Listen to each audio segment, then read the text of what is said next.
मैं एम नफीस रशीद, आप देख रहे हैं भारत न्यूज़ 247।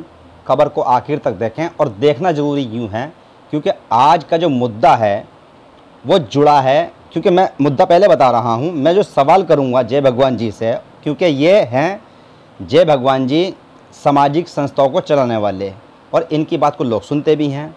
हालांकि मैं अक्सर समाजों के मुद्दे भारत न्यूज़ 247 पर उठाता रहता हूँ, तो मैं इसलिए कह रहा हूँ कि ये वीडियो आखिर तक देखें।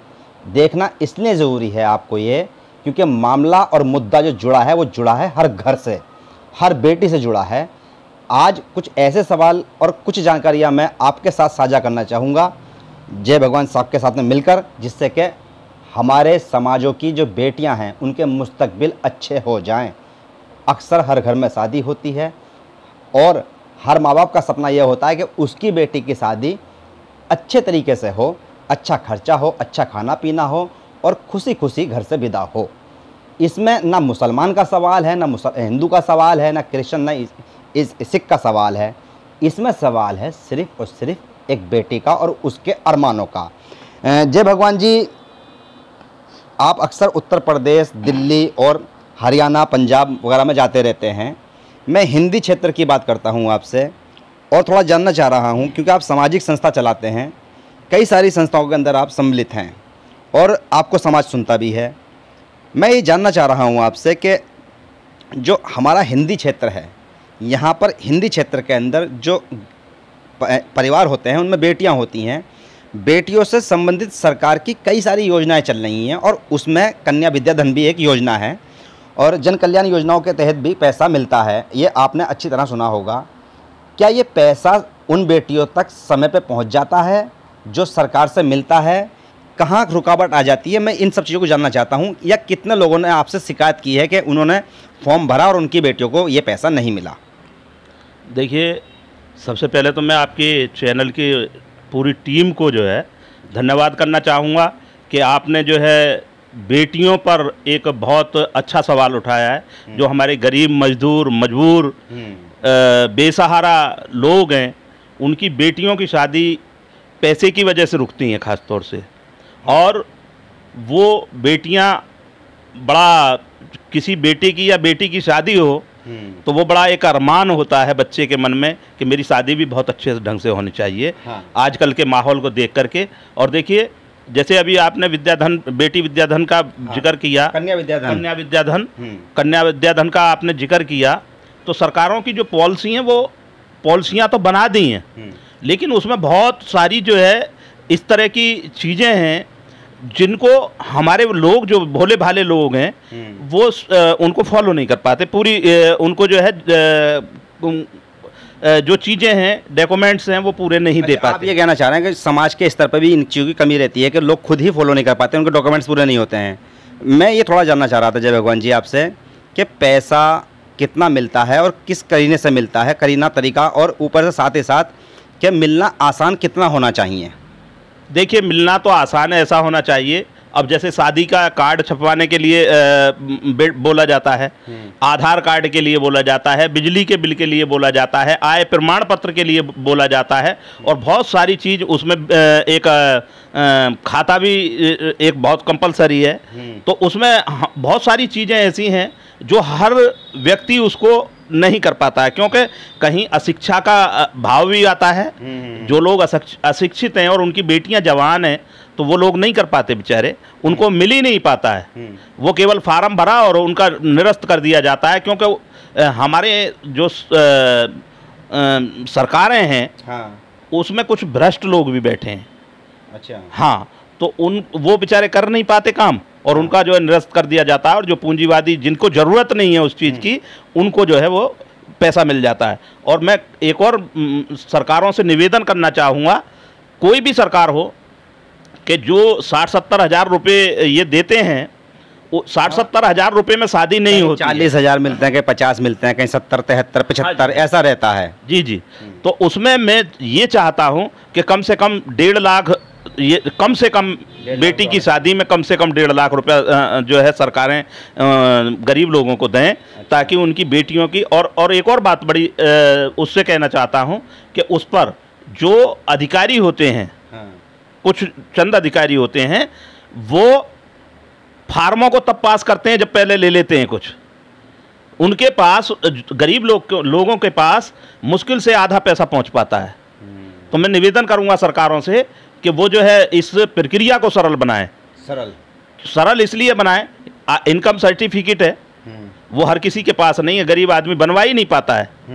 वहाँ पर भी पैसे चाहिए, कम से कम 3,000 4,000 रुपये लेते हैं, आज खुला है। ठीक। तो उसको सरल किया जाए सरकारों के द्वारा, अगर उसकी शर्त रखी है। हाँ, दूसरा और चीज़ें हैं और डॉक्यूमेंट्स हैं, निवास प्रमाण पत्र है, हाँ, आधार कार्ड होता है, स्कूल का सर्टिफिकेट भी लगता है बच्ची का, लड़की का, और यहाँ तक के माँ बापों की भी ये कोशिश करते हैं सरकारी अफसर दिखावे के तौर पे कि माँ बाप भी पढ़े लिखे हों। देखिए ये बहुत बड़ी विडंबना है। सच्चाई तो ये है कि गरीब आदमी का मजाक उड़ा दिया जाता है। उसमें बाप का नाम, बेटी का नाम, हम ये कहते हैं अगर हमारी सरकारें दे रही हैं, बेटी का भी नाम छुपाया जाए, बाप का भी नाम छुपाया जाए, ताकि उनकी तौहीन ही ना हो। आप जो है ठीक है अपने रिकॉर्डों में रखिए सारी चीज़ें, लेकिन उसको जो है ओपन नहीं किया जाना चाहिए। वैसे ओपन होता नहीं है, अगर कोई पूछना चाहता है तो ITI लगा के तो जानकारी देनी पड़ती है। पर फिर भी जय भगवान जी, मैं थोड़ा ये जानना चाह रहा था कि और सरल आसान तरीका क्या हो सकता है? क्या इसमें सामाजिक संगठन सरकार की मदद कर सकते हैं, या सामाजिक संगठनों से जनता भी मदद ले सकती है या नहीं ले सकती है? देखिए सामाजिक जितनी भी संस्थाएं, उनके जितने पदाधिकारी हैं, हाँ, चाहे अध्यक्ष हैं, उपाध्यक्ष हैं, महासचिव हैं, उनको जागरूक होना पड़ेगा।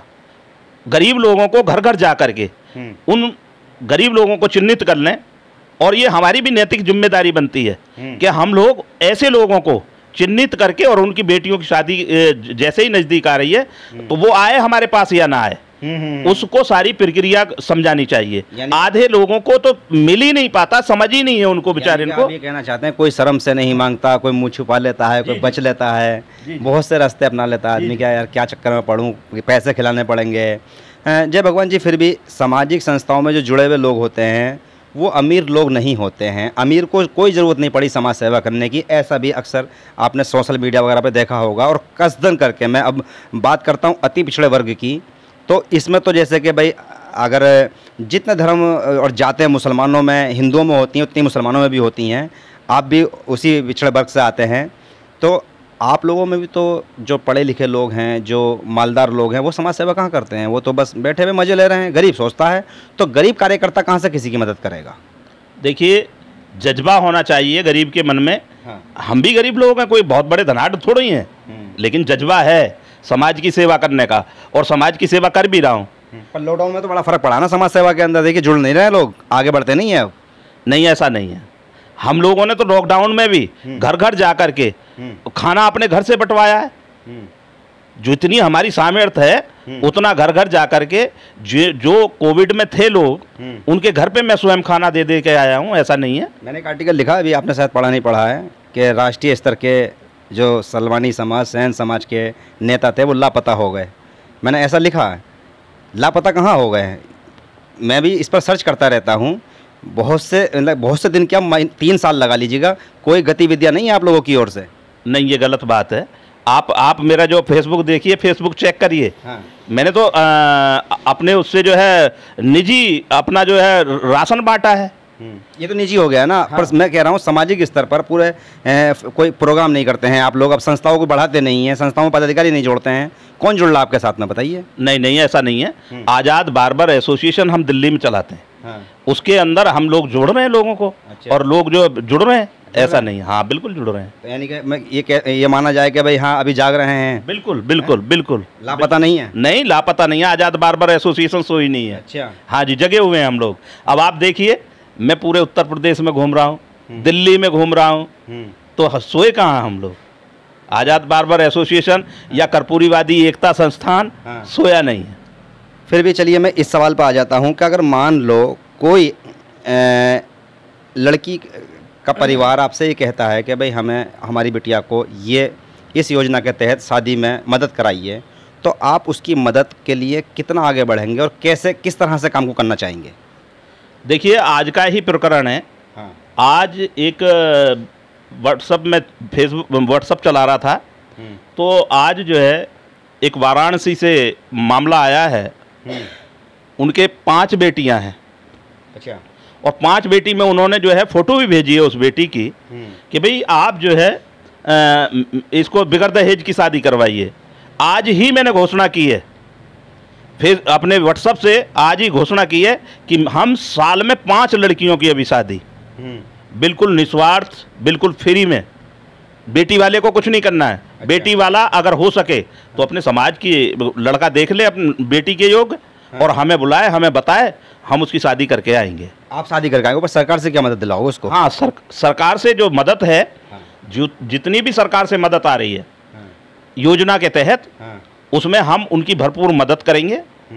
और जो पैसा उनको मिलेगा वो बेटी के नाम कन्यादान अपना उनका जो पिता है वो उनको दे दे, कोई दिक्कत नहीं है। अच्छा। जो सामान है, देखिए जो भी हमसे बन सकता है, ये नहीं मैं कह रहा कि 10 लाख की शादी, 2 लाख की शादी, 5 लाख की शादी हम करेंगे, लेकिन शादी में जिस तरह छोटा मोटा हमारे से बनेगा वो बेटी की शादी करेंगे, और जो लोग आएंगे उनका भी हम जो आदर सत्कार करेंगे। फिर भी जय भगवान जी, एक आखिरी सवाल मेरा, दहेज पे प्रतिबंध लगता क्यों नहीं? देखिए सर, मैंने ये नहीं कहा दहेज के मामले में, दहेज का तो मैं बहुत बड़ा विरोधी हूँ, बहुत विरोधी हूँ। ना दहेज लेंगे और ना देंगे, लेकिन जो हमारी परंपरा चली आई है, परंपरा में दहेज ही जाता सर? नहीं, ऐसा नहीं है। दहेज तो कार हो गई, कैश हो गया, ये हो गया, वो हो गया। अब जो बेटी के नाम से आया धन सरकार से, अगर वो बेटी के नाम एफडी कर दी जाए तो उसको हम जो दहेज नहीं कह सकते। अच्छा। वो बेटी के आने वाले टाइम में भविष्य में काम आएगा। हाँ, तो आप दहेज के विरोध में हैं? बिल्कुल दहेज का विरोधी हूँ, कट्टर विरोधी हूँ जी। बहुत बहुत शुक्रिया जय भगवान जी, पूरी तरह से बात साफ कर दी है कि अपने संगठन के माध्यम से ये घोषणा भी कर चुके हैं, और साथ ही साथ ये जानकारी भी देते बता रहे हैं कि भाई बेटियों को जो उनका सरकारी मिलने वाला हक है वो मिलना चाहिए, और उसमें आसान प्रक्रिया होनी चाहिए। अब साथ साथ मैं एक सवाल भारत न्यूज़ 247 के माध्यम से अपने ही दर्शकों से पूछता हूं, और उन लोगों से पूछता हूं कि जो सामाजिक संगठन चलाते हैं, कि आप लोग सामाजिक संगठन चलाने के साथ साथ समाज के उन दबे कुचले लोगों से किस तरह से मुलाकात करेंगे और इस प्रक्रिया को और आसान करेंगे? क्योंकि जब जनता चाहती है, जनता जिस तरह का सुझाव सरकार को देती है उस पर अमल भी होता है। जनता के चाहने से ही सरकार से जुड़ी पार्टियां मुद्दा बनाती हैं और उस पर ही वादे भी करती हैं, और उसी तरह उस पर वोट भी मांगती हैं। अब देखना यह है कि सामाजिक संगठन वे समाज से जुड़े लोग या समाज ही इस पर कब तैयारी करेगा और कितना आगे बढ़ेगा, ये सबके लिए सवाल है। कमेंट्स बॉक्स के अंदर ज़रूर बताएं कि अगर इसी मुद्दे को आगे चलाना हो और कोई भी खास करके ऐसी प्रक्रिया को अंजाम देना हो जिससे कि सरकारी मदद जो मिलती है सरकार से, चाहे राज्य सरकार से मिले या केंद्र सरकार से, वो किस तरह आसान हो जाए, आप कमेंट्स बॉक्स में बता सकते हैं। मैं एम नफीस रशीद, आप देख रहे थे भारत न्यूज़ 247।